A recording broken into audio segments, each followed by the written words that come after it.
गणनायकाय गणदैवताय गणाध्यक्षाय धीमहि गुणशरीराय गुणमण्डिताय गुणेशानाय धीमहि गुणातीताय गुणाधीशाय गुणप्रविष्टाय धीमहि एकदन्ताय वक्रतुण्डाय गौरीतनयाय धीमहि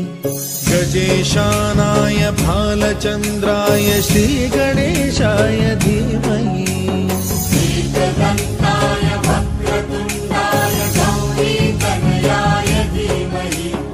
गजेशानाय भालचन्द्राय श्रीगणेशाय धीमहि गानचतुराय गानप्राणाय गानान्तरात्मने